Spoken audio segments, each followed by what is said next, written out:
Today, we delve into a chilling case that exposes the darkest depths of human emotion.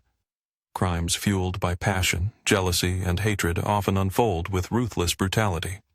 These violent acts frequently culminate in the ultimate betrayal, taking a life. Such offenses, driven by personal motives, leave victims with little chance of escape.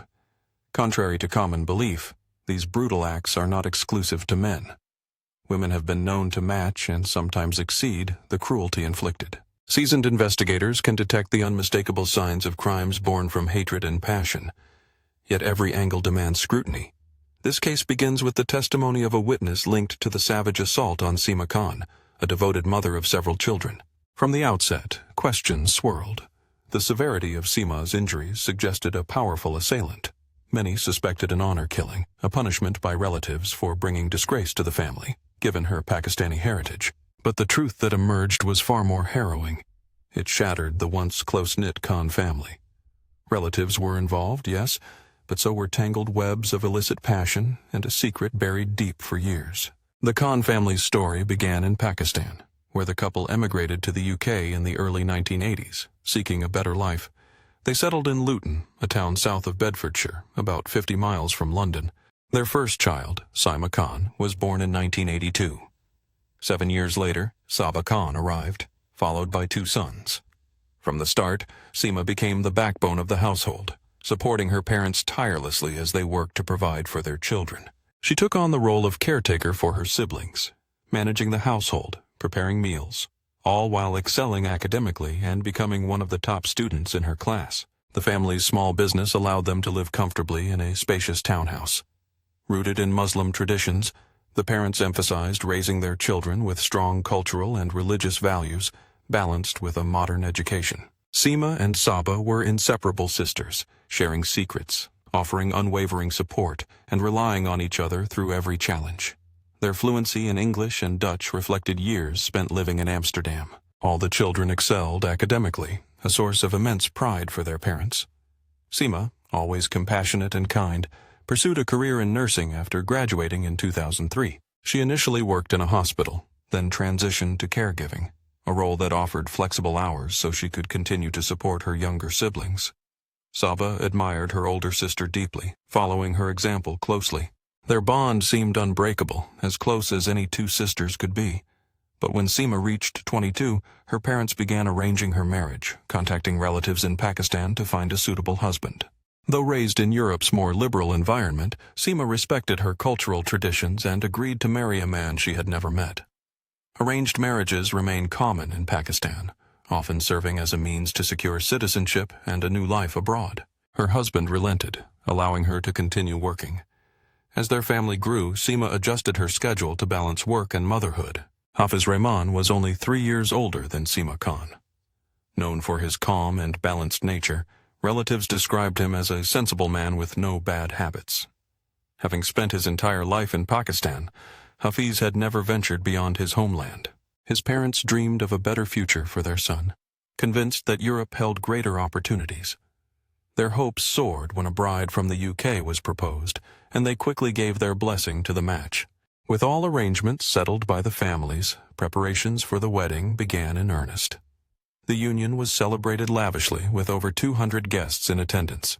The marriage was officially solemnized in Pakistan, adhering strictly to religious and civil rights. Soon after, the young bride returned to Luton to initiate the marriage visa process for Hafiz. The bureaucratic wait was long, and it was not until 2008 that the couple finally began living under the same roof. By then, Sima was 26, Hafiz 29. They moved into a spacious, multi-level apartment owned by the Khan family, where Sima's younger siblings also resided. The household was large enough for all, and harmony seemed to prevail. Hafiz secured a driver's license and began working as a city taxi driver. At first, he insisted that Sima not work, following traditional customs, expecting her to focus on home and children. Yet Sima, fiercely independent and accustomed to her own income, refused to give up her job. Her husband relented and accepted her decision. As their family grew, however, Sima had to adjust her work hours. In 2009, their first daughter was born, followed 3 years later by a son, then another son 2 years after that. Their youngest daughter arrived in 2015. Despite the demands of motherhood and work, Sima managed the delicate balance with remarkable skill. Her younger sister, Saba Khan, often helped, caring for the children during the day. Beneath the seemingly happy Khan family life, a dark undercurrent was growing unnoticed. The youngest sister had fallen deeply in love with her older sister's husband, Hafiz, the moment he moved in. At just 18, Saba saw Hafiz as the ideal man. He imposed no harsh restrictions on Sima, encouraged her independence, treated everyone kindly, and initially never raised his voice. Saba's affection was subtle, lingering glances, awkward touches, and timid smiles. But Hafiz, experienced and perceptive, immediately recognized these signals. Yet he concealed his awareness, choosing only to observe her for the time being. Flattered by the tender feelings of a woman 10 years his junior, Hafiz let the silent dance continue for nearly 2 years. But after the birth of Sima and Hafiz's first child, everything shifted. As Saba immersed herself in caring for the newborn, Hafiz exploited her naivety and innocence, seducing her. From that moment, their illicit affair blossomed in the shadows, hidden in plain sight from the unsuspecting family. No one noticed, or perhaps no one dared to notice. Hafiz believed he loved both women equally. At one point, he even contemplated taking a second wife, but he soon realized that marrying 2 sisters was forbidden, not only by Islamic tradition but by every moral and ethical code. Despite this, his relationship with Saba persisted. This corrupt liaison between a married man and his wife's younger sister had to be concealed at all costs. The lovers minimized their interactions in family presence, yet exchanged secret messages confessing love and planning clandestine meetings. These secret rendezvous often took place in the backseat of Hafiz's taxi or in the marital bedroom when the house was empty. Hafiz rearranged his schedule to steal moments with Saba, always careful to avoid suspicion. As time passed and an unplanned pregnancy occurred, Saba grew more demanding, craving more attention and becoming fiercely jealous of Hafiz's bond with her sister. At 23, when her parents sought a husband for Saba, she reacted with outright defiance. She begged them to delay, insisting she wanted to pursue education like her sister, pleading for at least a couple more years. Though confused, her parents relented and postponed the search. Then, in the fall of 2014, while expecting their 4th child, Saba discovered she was pregnant as well. She confided this to Hafiz, whose reaction was terror and panic. He understood that exposure would shatter his marriage, disgrace the family, and ruin his life. The only option was to terminate the pregnancy before anyone discovered the secret. Saba accepted this grim reality, though she knew the risks involved. She proposed fleeing abroad, to vanish without a trace. Hafiz refused, bound by love for his wife and children, unwilling to abandon them. Trapped, Saba was forced to end the life of her unborn child, a devastating blow that likely shattered her mental health. Until then, she had lived in fantasies where she and Hafiz could be happy, with no obstacles or children complicating their affair. But as marriage talks surfaced from her parents, fear gripped her. She realized her lost innocence was a stain on her and the family, even if no one knew who her secret lover truly was. Now, haunted by uncertainty, she worried about her future health and fertility. These dark thoughts consumed her, stealing sleep and peace, turning her bitter and irritable. To make matters worse, Hafiz began to distance himself after the termination. Fearful of a repeat, he grew cautious, seemingly resolved to end the affair. By then, they had 4 children, and he focused on his wife and family, as if trying to atone. Saba found herself almost unable to face Hafiz directly, as he was often at work or home with his family. Yet she bombarded him with hundreds of messages daily, professing love, threatening self-harm, and even threatening to expose their affair to their parents. Her relentless pursuit drove Hafiz to the edge, leaving him bewildered and helpless. Both worked and lived in the family home, and over the years, they had saved enough to buy their own place. Saba's envy festered, convinced that her sister did not deserve such happiness. In a chilling turn, she resolved that the only solution was her own sister's death. Removing Sima would clear the path for Saba and Hafiz to be together. And at a family meeting in early 2016, Hafiz proposed a plan. With Saba soon to marry, and younger brothers beginning to seek brides, he argued it was time for his family, himself, his wife, and 4 children, to move into their own home. He suggested the younger siblings remain with the parents a while longer to ease space concerns. His parents-in-law supported this sensible proposal, but when Saba learned of Hafiz's plan to move out, her world unraveled. Overcome by jealousy and rage, she felt her sister was stealing the man she loved and immediate action was necessary. Consumed by envy, Saba believed she was entitled to the happiness her sister enjoyed and started plotting a deadly solution. Her chilling conclusion was that only Sima's death could remove the obstacle between her and Hafiz. She reasoned that as a widower, Hafiz might remarry, even to her. In the months that followed, Saba scoured the internet daily, searching for ways to end a life discreetly, making it appear accidental and undetectable. With Sima in good health, no allergies and no medications, Saba's options were limited. She considered venomous snakes and spiders but feared harm to other family members and was herself terrified of such creatures. The idea of poison was dismissed, too risky as forensic experts could detect toxins and trace them back. Then, one day, she stumbled upon a website advertising magical services, where a sorcerer claimed to cast powerful spells. Desperation pushed her to consider this dark avenue, hoping supernatural means could solve her deadly problem without leaving a trace. The deadly curse option caught Saba's dark interest. She believed this might be the perfect solution to her growing problem. In early April 2016, she reached out to this mysterious figure. Saba requested the sorcerer to eliminate her sister, Sima Khan, using black magic, swiftly and without trace. She sent photos and personal items, believing these were vital components for the deadly ritual. She transferred $7,000, money painstakingly saved over years, to the account provided. But the ritual failed. Sima remained in good health, and she and her husband, Hafiz Rahman, were preparing to move into a new home. Saba's hope began to crumble. She attempted to contact the sorcerer again, only to be met with silence, the money taken, and the promised dark magic never delivered. Meanwhile, the family was under pressure to find a groom for their younger daughter. Time was running out, and desperation grew. Saba even considered hiring a hitman. But with all her savings gone and fear gripping her, she lacked both the funds and courage to take that risk. With her plans unraveling, Saba resolved to act herself. She scoured the internet for ways to stage a convincing robbery, aiming to disguise her sister's murder as a tragic break-in gone wrong. However, the sprawling household of 11 people living under one roof made finding a solitary moment nearly impossible. Someone was nearly always home, watching, waiting. As Saba wrestled with the daunting logistics of her plan, grim news arrived. A relative from the extended family in another city had died. Preparations for the funeral began immediately. The parents, brothers, and brothers-in-law left for the funeral, leaving only Sima, unable to attend due to work, her younger sister caring for the children, and the children themselves aged 7, 4, 2, and 1 at home. Saba seized this fleeting opportunity. She realized this would be the only moment when the house would be vulnerable enough to carry out her deadly plan. That very day, Saba purchased a large kitchen knife from a nearby supermarket and hid it in her room.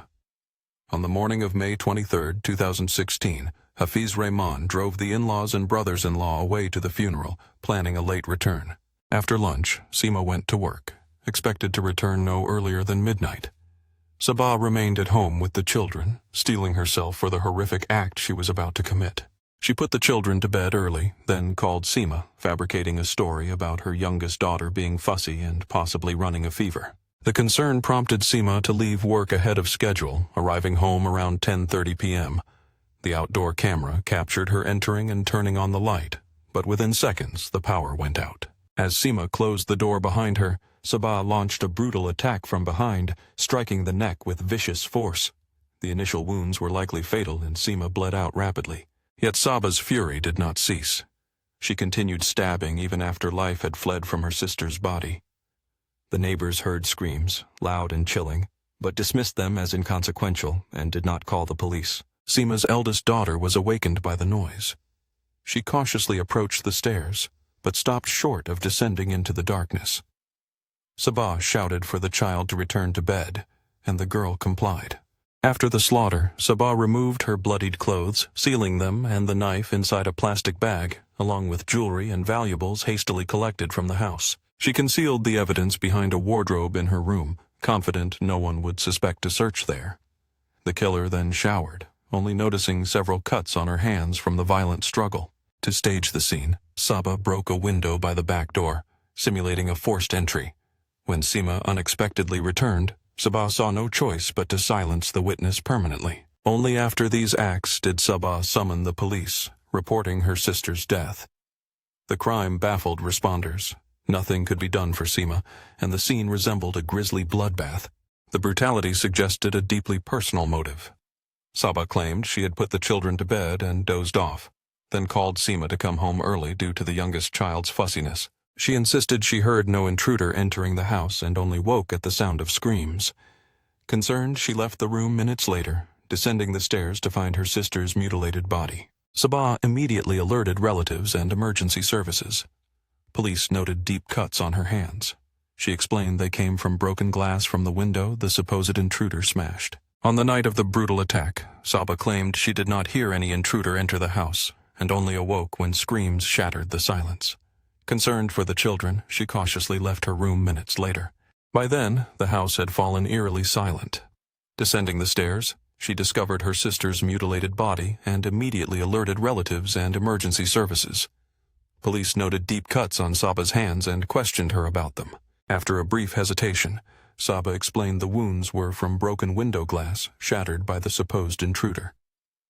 Family members, overwhelmed by grief, could not at first tell if anything was missing. Later, they noticed some jewelry and valuables had vanished. The initial theory pointed to a burglar who killed Sima during an unexpected return home. Yet, the savage nature of the crime told a darker story. Medical examiners counted 68 stab wounds, mostly focused on her neck, face, and chest. Her throat was slashed so deeply that her head was nearly severed, and her right arm hung by a thin flap of skin. Forensic experts speculated the attacker possessed considerable strength, likely a man. When questioned about possible enemies, Sima's family unanimously denied she had any ill-wishers. They painted a picture of Sima Khan as kind, honest, and deeply respected. Everyone who knew her held her in high regard. However, an unexpected revelation came from her younger sister during questioning, who claimed Sima had been hiding a secret affair. This suggested a jealous lover might have been responsible for the brutal assault.